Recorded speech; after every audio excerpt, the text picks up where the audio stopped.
My favorite thing about coaching is passing on that knowledge, like passing on things that, taken me years and years to work on, or, as a smaller guy, I've got to add different techniques to not get smashed, or I got to, do different things that work well for me.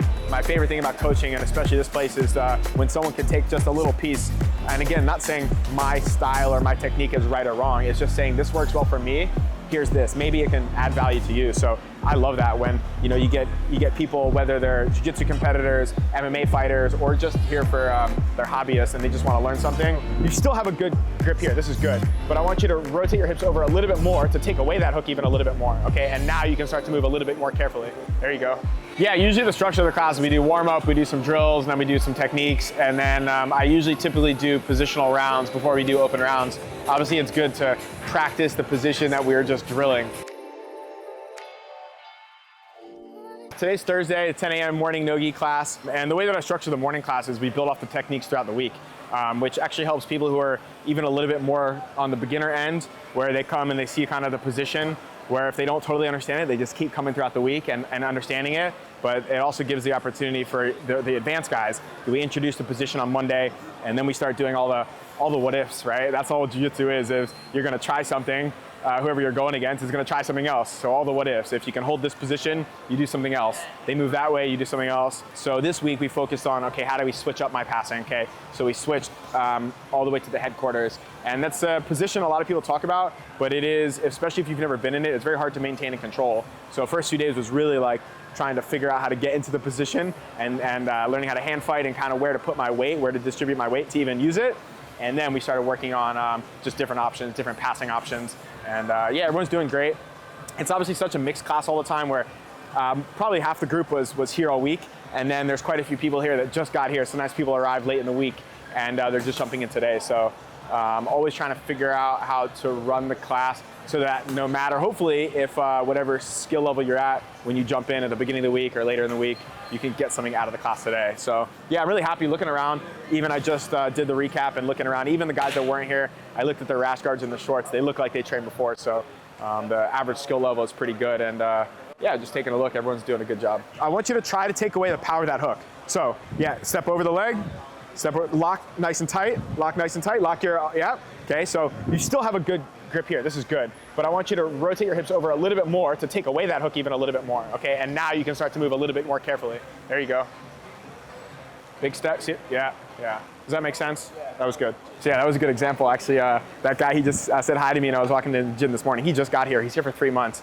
And already I can see his skill level is pretty good. And already right away I can watch him drill and just add a little bit to his game. It's pretty cool. My favorite thing about coaching is passing on that knowledge, like passing on things that, taken me years and years to work on, or, as a smaller guy, I've got to add different techniques to not get smashed, or I got to, do different things that work well for me. My favorite thing about coaching, and especially this place, is when someone can take just a little piece, and again, not saying my style or my technique is right or wrong, it's just saying this works well for me, here's this, maybe it can add value to you. So I love that when, you get people, whether they're jiu-jitsu competitors, MMA fighters, or just here for their hobbyists and they just want to learn something. And if even I can give them a small piece, I always tell them too, if they're here for the whole week, let's say we did, I don't know how many movements or techniques, we did, 5 or 15 or 20 different movements or techniques throughout the week. Don't try to remember all of them. If you can leave here and you take 1 or 2 and it adds to your game, I think that's super cool. I can try to show them, things that I do well and try to add it to their game. I don't try to change people's game. I just try to add things to their game and give them options. I never tell them if they're doing another style or different thing that they're doing something wrong. It's just maybe just try to add things, just add to their game. Hey guys, before we get back into the video, don't forget to like, subscribe, and share this video if you like it. Leave a comment down below if you like what we're doing. And in case you didn't know, when you're visiting BangtaoMuayThai.com, BangtaoFightStore.com, memberships, retail, merch, all of our stuff, enter in discount code YouTube10 for 10% discount off of everything. Enjoy the video. You're chasing that underhook, right? Yep. And I'm just not going to play. Yeah, my hands are fine here. Yeah. How are you achieving that underhook for a pass? If I actually couldn't, yeah, I mean, there's a few things I can do. Even maybe I wanted to knee slice pass that way. I wouldn't even go for sometimes you can actually do an underhook without it being super deep. You can kind of block here. True. And even just kind of do something like this. Yep. Or sometimes you can maybe try to bait them to try to sit up. Boom. And grab the neck, something like this. We yeah. did that on Tuesday. Yeah. Well, we did it similarly. We did it with the underhook that Yeah. one. Okay. But maybe, I just kind of go here and I kind of bait them to go for the underhook, and then I go like this. Yeah. So that's a very good question. You can still try it on me. Yeah. Shift. So still to get to the good position a little bit more, leaning towards me. You're facing me. You're a little bit further away this way. I want you to bring her. I don't know. Get over. Bring your body over here a little more. Yeah, there you go. Now we're here a little bit. Yeah. And you can still kind of. Yeah, nice. Nice. Okay. Yeah, good. That's a good question. Thanks, Alex. I usually have ideas over the weekends, especially when there's like maybe some big jiu-jitsu competitions happening. I try to look at what's happening, what the highest level guys are doing. I look at UFC fights, we watch MMA fights over the weekend, or by the time I get to that Monday, I have stuff that I want to work on based off what I see is working, whether it's our guys that are out there fighting, or we're looking at the highest level of jiu-jitsu and MMA, seeing what they're doing, and just trying to add to people's games, you know.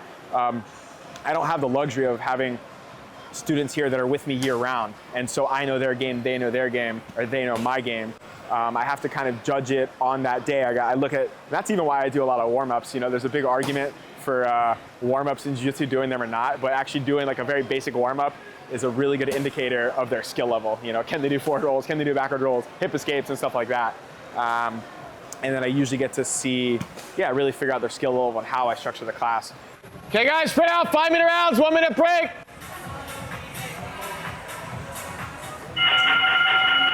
Let's go guys, time's on, spread out.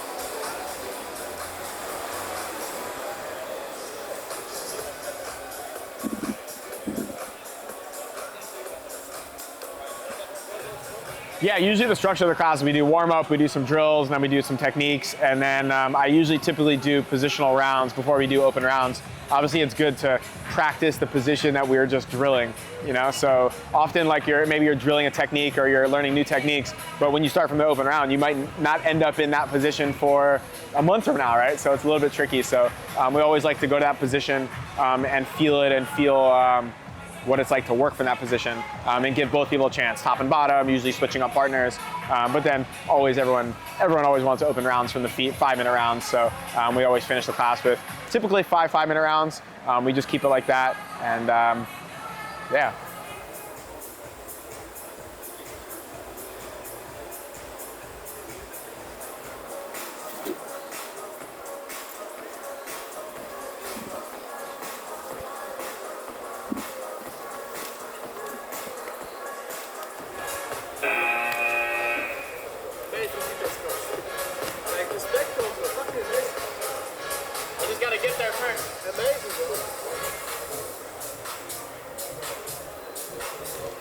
So yeah, that's Thursday class, Monday through Friday, 10 a.m. That's always my class. And we also have an evening class at 6:15. So plenty of training throughout the day. Train in the morning, go enjoy the beach the rest of the day, or you can take the morning off and come in at the nighttime. But no matter what, there's always good people to train with. There's always good coaching here, and I hope to see you guys here. If when you guys come, don't forget to come say hi. If you want to come train in my class, come let me know who you are. And if you want to roll, don't be shy. Come up and ask me. I try my best to roll with everybody.